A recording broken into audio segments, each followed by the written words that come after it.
एक बात मुझे आपको नोट करवानी है, मुझे आपको बताना है कि आज की बात जो आप 9 बजे से देखते हैं इसका टाइम बदलेगा और 15 जून से ये शो आप देख सकेंगे 8:30 बजे से। नमस्कार, आप देख रहे हैं एजेंडा विद मीनाक्षी। अमेरिका और ईरान वॉर में पलटी का हिसाब आज मैं लेकर आई हूं। डोनाल्ड ट्रंप ने कहां-कहां पलटी मारी और डील कहां पर अटकी, आज ये पूरा एजेंडा आपके सामने रखूंगी। दरअसल ट्रंप का स्टाइल ही है कि वो पहले धमकी देते हैं और फिर डील की बात करते हैं और फिर धमकी देते हैं। ये उनका पैंतरा कोई नया नहीं है। बीती रात उन्होंने ट्रूथ सोशल पर सार्वजनिक संदेश दे दिया। उन्होंने कहा कि वो ईरान को हार्ड हिट करेंगे, लेकिन आज सुबह तक आते आते एक बार फिर से उनके तेवर बदल के उन्होंने कहा डील होने वाली है। तो जून 2026 तक के घटनाक्रम को अगर आप देखेंगे तो 4 बड़ी पलटियां बहुत साफ दिखाई दे रही हैं। तो ट्रंप ने कितनी बार पलटी मारी, कैसे पलटी मारी, वो आपको बताने जा रही हूं। तो पलटी नंबर 1, अप्रैल 2026 में सीज फायर के बाद उन्होंने कहा कि ईरान से डील फाइनल स्टेज में है। उन्होंने बार बार कहा, लेकिन उसी दिन यूएस ने ईरान के साथ एयर डिफेंस रडार पर स्ट्राइक कर दी। पलटी नंबर 2, जून 2026 की 10 तारीख सुबह, जब ईरान को बस पेपर साइन करना है, न्यूक्लियर वेपन नहीं चाहिए, डोनाल्ड ट्रंप की भाषा में शांति की टोन दिखाई दे रही थी। लेकिन उसी शाम अमेरिका ने ईरान पर एक बार फिर से सख्ती से हमला करने की बात कर दी और इस बार उनकी टोन में वो शांति नहीं बल्कि एग्रेशन था और धमकी थी। पलटी नंबर 3, मई 2026, ईरान का 14 सूत्रीय शांति प्रस्ताव को उन्होंने कचरा कह दिया। उन्होंने कहा कि सीज फायर बमुश्किल जिंदा है, लेकिन तभी ट्रंप डील की बात करने लगे और ये कहने लगे कि मीनिंगफुल डील चाहिए। पलटी नंबर 4, जून 2026, जब डोनाल्ड ट्रंप पहले ये कहते हैं कि ब्रिज पावर प्लांट पर हमला होगा या नहीं होगा ये मैं तय करूंगा, ये मैं बताऊंगा, और फिर ये कहना कि क्रिटिकल इंफ्रा टारगेट करना ताकत नहीं बेबसी है। ईरान के राष्ट्रपति पेजेश्कियान को जवाब देते हुए उन्होंने अपना लहजा नरम कर लिया। मतलब ये कि हर बार जब भी ट्रंप डील हो गई बोलते हैं, ठीक उसी दिन बमबारी की या तो धमकी आ जाती है या फिर बॉम्बार्डिंग हो जाती है। इसे अमेरिकी मीडिया की जुबानी कहें तो बार्गेनिंग थ्रू बॉम्बिंग इस वक्त डोनाल्ड ट्रंप कर रहे हैं।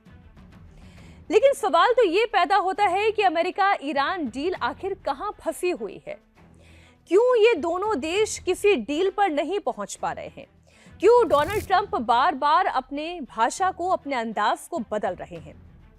उसके पीछे कारण ये है कि इस वक्त चाहे वो डोनाल्ड ट्रंप हो या फिर मसूद पेजेश्कियान हो या फिर आप यूं कहें मुस्तफा खामेनेई हो, वो मैक्सिमलिस्ट रुख पर अड़े हुए हैं।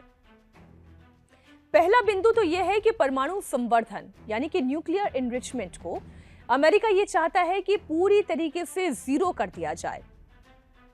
ईरान यूरेनियम संवर्धन को पूरी तरह से बंद कर दे, जीरो एनरिचमेंट हो। लेकिन वहीं ईरान का इसमें टेक है, वो ये कह रहा है कि AEOI प्रमुख मोहम्मद इस्लामी ने साफ कहा है कि संवर्धन किसी बातचीत का हिस्सा न कभी था, न कभी है और ना ही कभी आगे भविष्य में बनेगा। इसका मतलब यह है कि न्यूक्लियर एनरिचमेंट की ये डील या ये बिंदु ईरान के लिए नॉन नेगोशिएबल है। उनके लिए ये सम्मान और तकनीक का सवाल है। तो पहला बिंदु तो यही है कि न्यूक्लियर एनरिचमेंट को लेकर दोनों देशों के बीच में कोई सहमति नहीं बन पा रही है। अब दूसरा बिंदु यह है जहां पर बात अटकी हुई है मिसाइल प्रोग्राम। अब यूनाइटेड स्टेट्स ऑफ अमेरिका ये चाहता है, डोनाल्ड ट्रंप ये चाहते हैं कि मिसाइल प्रोग्राम, बैलिस्टिक मिसाइल पर ईरान पूरी तरीके से पाबंदी रख ले। लेकिन ईरान इस मुद्दे पर किसी भी तरीके की कोई बातचीत के लिए राजी ही नहीं है और इसके पीछे ईरान के अपने कारण हैं। ईरान ये जानता है कि एक तरफ जब ये जंग शुरू हुई उससे पहले भी अमेरिका ईरान के साथ बातचीत की टेबल पर था। ओमान बीच में मध्यस्थता कर रहा था। पूरी दुनिया इस कोशिश में लगी हुई थी कि ईरान और अमेरिका के बीच में बातचीत हो जाए और जंग का कभी कोई फ्रंट खुले ही ना मिडिल ईस्ट में। लेकिन तभी अगले ही दिन, जिस दिन ये डील क्लोज नहीं हो पाई, उसी के अगले दिन इजराइल ने और अमेरिका दोनों ने मिलकर ईरान के ऊपर जबरदस्त हमला बोल दिया। और आज अगर ईरान इस जंग में अभी तक टिका हुआ है, उसके पीछे कारण है कि उनके बैलिस्टिक मिसाइल प्रोग्राम। ईरान ने अपने पूरे के पूरे बंकर तैयार कर रखे हैं और मिसाइल सिटी तैयार कर रखी है। उनके पास वो मिसाइल पावर है। हाँ, आप ये जरूर कह सकते हैं कि इन 62 दिनों के सीज फायर से पहले की जो जंग लड़ी गई है अमेरिका इजराइल वर्सेस ईरान के बीच में, उनकी मिसाइलों की जो संख्या थी वो धीरे धीरे कम होती गई है, वो डिप्लीट होती गई है। उनकी नेवल पावर डिप्लीट होती गई है, उनकी बैलिस्टिक पावर भी डिप्लीट होती गई है। लेकिन जिस तरीके के उन्होंने ड्रोन तैयार किए, जिस तरीके के उन्होंने मिसाइल तैयार की, उसी की वजह से इस जंग में वो आज तक टिके हुए हैं। तो ईरान अपनी स्वायत्ता को कैसे ताक पर रख देगा, कैसे अमेरिका के साथ इस पर नेगोशिएट कर लेगा और अपनी बैलिस्टिक मिसाइल प्रोग्राम को बंद कर देगा? तो बात बिल्कुल साफ है कि ईरान के लिए जिस तरीके से nuclear enrichment program non negotiable है, ठीक उसी तरीके से बैलिस्टिक मिसाइल प्रोग्राम भी उनके लिए नॉन नेगोशिएबल है। अगला मुद्दा आता है, मुद्दा नंबर 3, जहां पर बात अटकी हुई है वो है हॉर्मुज जल डमरू मध्य का कंट्रोल, यानी कि हॉर्मुज स्ट्रेट का कंट्रोल। डोनाल्ड ट्रंप ये चाहते हैं कि स्ट्रेट सबके लिए खुला रहे। वो अलग बात है कि अमेरिका ने वहां पर भी अमेरिकन ब्लॉकेज लगा रखा है, जिसकी वजह से 3 ऐसी जहाज ऑयल कंटेनर्स जिस पर भारतीय क्रू सवार था उसके ऊपर हमला किया गया और 3 भारतीयों की जान गई है, जो कि इंटरनेशनल मरीन लॉ का पूरी तरीके से उल्लंघन है। तो अगर यूएस ये कह रहा है कि ईरान उल्लंघन कर रहा है अंतर्राष्ट्रीय जल संधि का या जल कानून का, तो ठीक उसी तरीके से अमेरिका भी ये ब्लॉकेट लगाकर हॉर्मुज स्ट्रेट पर इंटरनेशनल लॉ का उल्लंघन कर रहा है। लेकिन वो ईरान से ये चाहता है कि फ्री ट्रेड रहे, हॉर्मुज स्ट्रेट सभी के लिए खुला रहे। लेकिन ईरान ये कह रहा है कि हॉर्मुज पर उसे पूरा कंट्रोल चाहिए, जहाजों से उसे ट्रांजिट फीस वसूलने का पूरा हक है। और इसमें ईरान का कहना यह भी है कि भाई ईरान का जितना भी नुकसान हुआ है, उनको जितने भी इकोनॉमिकल सेटबैक्स लगे हैं, उसकी वो भरपाई कैसे कर सकता है? या तो अमेरिका उसकी भरपाई करे, और अगर अमेरिका उसकी भरपाई नहीं करता है तो फिर हॉर्मुज स्ट्रेट से जितने भी जहाज निकल रहे हैं वो वहां से चुंगी वसूले और फिर अपने सारे संकटों का वो निवारण कर ले। लेकिन सवाल ये है कि क्या ये भी इंटरनेशनली लीगल है? जब आप इंटरनेशनल वाटर की बात करते हैं तो उस वाटर पर किसी का अधिकार नहीं होता है। तो वहां से चीन का जहाज निकले, चाहे यूरोपियन जहाज निकले, चाहे भारत का जहाज निकले या रूसी जहाज निकले या ईरान का या अमेरिका का जहाज निकले, ईरान उन पर चुंगी वसूल नहीं कर सकता है। ये कानूनों का उल्लंघन है। लेकिन ईरान ये कह रहा है कि या तो अमेरिका उन्हें उनके हुए नुकसान की भरपाई करे, नहीं तो उन्हें चुंगी वसूलने दे। यहां पर भी बात अटकी हुई है। अब अगली शर्त जो है, शर्त नंबर 4, वो है प्रतिबंध हटाना। ईरान के ऊपर इस वक्त बहुत तरीके के प्रतिबंध लगे हुए हैं।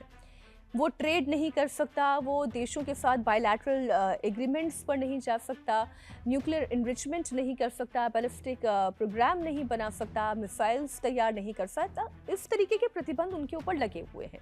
और जब आप इकोनॉमिकल प्रतिबंधों की बात करते हैं, तब किसी भी देश की तरक्की में और ख़ास तौर पर जब आप ग्लोबल विलेज में रहते हैं तो उस तरक्की में बाधा सबसे बड़ी ये होती है कि जब किसी देश पर प्रतिबंध लगा दिए जाए, जो कि ईरान पर अलग अलग समय पर लगाए गए, जिनमें से एक प्रतिबंध का मैं जिक्र करूंगी जो ऑयल ट्रेड को लेकर ईरान के ऊपर प्रतिबंध लगा। ऐसा नहीं है कि ईरान ने तेल बेचना बंद कर दिया, तेल बेचने के अलग अलग तरीके से उपाय ढूंढ लिए गए, लेकिन हकीकत यह है कि ईरान के ऊपर प्रतिबंध लगने की वजह से भारत ने भी ईरान से तेल खरीदना बंद कर दिया था। आज ईरान ये मांग कर रहा है कि सभी तरीके के प्रतिबंध उनके ऊपर से स्थायी रूप से हटा दिए जाएं। लेकिन यहाँ पर डोनाल्ड ट्रंप यानी कि अमेरिका का कहना यह है कि धीरे धीरे करके ये प्रतिबंध हटाए जाएंगे। पहले रोल बैक देखेंगे, अगर ट्रस्ट डेफिसिट नहीं होता है तो फिर ये प्रतिबंध हटाए जाएंगे। इसका मतलब ये है कि अमेरिका और ईरान के बीच में अभी भी वो ट्रस्ट डेफिसिट है। दोनों देश एक दूसरे के ऊपर भरोसा नहीं करते हैं। उसके पीछे कारण यही है कि डोनाल्ड ट्रंप बार बार पलटी मारते हैं, तो दोनों देशों के बीच ट्रस्ट जीरो है। अब जो बात आती है यूएस के सैन्य अड्डों को लेकर, यूएस के सैन्य अड्डे या यूं कहें जो उनके प्रॉक्सीज है, ईरान के प्रॉक्सीज है, उसे लेकर भी बात अटकी हुई है। ईरान ये कह रहा है कि खाड़ी से सभी यूएस बेसिस बंद कर दिए जाए, फिर वो चाहे इराक में हो, चाहे वो सऊदी में हो या किसी अन्य खाड़ी के देश में हो, वहां से यूएस बेसिस बंद करने होंगे। इजराइल को हिजबुल्लाह पर हमला करने से अमेरिका को रोकना होगा। लेकिन यूएस का कहना यह है कि बेस बंद करना एक रेड लाइन है और वो इसे मानने के लिए तैयार नहीं है। और दूसरा ये कि इजराइल, हिजबुल्लाह, हमास और हूती तीनों के खिलाफ एक ऐसी जंग लड़ रहा है जो इस जंग के शुरू होने से पहले से लड़ी जा रही है। तो इजराइल के ऊपर अमेरिका ऐसा कोई दबाव नहीं बना सकता। और जैसा कि हम जानते हैं कि इजराइल ने लेबनान में जिस तरीके के हमले किए हैं उसकी वजह से उनका दायरा लातिनी नदी तक फैल चुका है। और इजराइल इस जंग को कभी भी खत्म नहीं करना चाहेगा, क्योंकि ये इजराइल के लिए अपने लिए एग्जिस्टेंशियल सिचुएशन की बात है, उनके अस्तित्व की बात है। तो अगर ईरान अपने अस्तित्व के साथ कॉम्प्रोमाइज नहीं करना चाहता तो फिर इजराइल अपने एग्जिस्टेंस के साथ कॉम्प्रोमाइज कैसे करने के लिए तैयार होगा? तो यह बात भी तय है कि यहां पर भी बात अटकी रहेगी। अविश्वास की सबसे बड़ी दीवार इस वक्त दोनों देशों का एक दूसरे पर भरोसा ना होना है। ईरान को डर इस बात का है कि अगर डील साइन कर भी ली और यूएस ने फिर से प्रतिबंध लगा दिए तो फिर क्या होगा? तो वहीं दूसरी तरफ यूनाइटेड स्टेट्स ऑफ अमेरिका यानी कि डोनाल्ड ट्रंप को इस बात का डर है कि ईरान अगर सीक्रेट न्यूक्लियर प्रोग्राम चला रहा है और छिपा के चला रहा है तब तो इन सारी नेगोशिएशंस का कोई हासिल ही नहीं होगा। इसलिए बार बार ट्रंप धमकी देते हैं, प्रेशर बनाते हैं, पावर शो करते हैं, जरूरत पड़ी तो अटैक करते हैं, जिससे कि ईरान के इस 14 सूत्रीय प्लान को पहले से ही वो ध्वस्त कर सके। अब इस पूरे जो चर्चा हम कर रहे हैं उसका निष्कर्ष जो है, ईरान भी जंग नहीं चाहता, अमेरिका भी जंग लड़ के थक चुका है। वो ये जानता है कि वो ईरान को घुटने पर नहीं ला पा रहा है, दोनों तरफ से नुकसान हो रहा है और अन्य देशों को भी इस जंग का खामियाजा भुगतना पड़ रहा है और शांति आने की स्थिति नहीं दिखाई दे रही है। कहीं मझधार में ये पूरी डील अटक रही है। तो बॉटम लाइन ये है कि ट्रंप ने कम से कम 4 बार डील डील हमला हमला कहते हुए पलटी मारी है, क्योंकि वो ये जानते हैं कि एक बार उन्हें ताकत दिखानी है और फिर एक बार उन्हें नरमी बरतनी है, और सिर्फ ये इसलिए कि नेगोशिएशन टेबल पे उनका अपर हैंड रहे। डील को लेकर, हॉर्मूज को लेकर, न्यूक्लियर प्रोग्राम को लेकर, मिसाइल प्रोग्राम को लेकर, प्रतिबंधों को लेकर, इन 4 बिंदुओं पर, या यूं आप ये कहें कि ये 4 बिंदु ऐसे हैं जो चट्टान बनकर खड़े हुए हैं दोनों देशों के बीच में, और यहीं पर बात फंस गई है।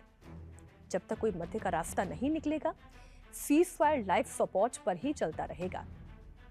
आज एजेंडा विद मीनाक्षी में बस इतना ही। बहुत शुक्रिया हमारे साथ जुड़ने के लिए। अगर आपकी भी कोई राय है या आपका कोई सवाल है तो ज़रूर आप हमें भेजें, और किस मुद्दे पर आप एजेंडा देखना चाहते हैं वो भी हमारे साथ साझा करें।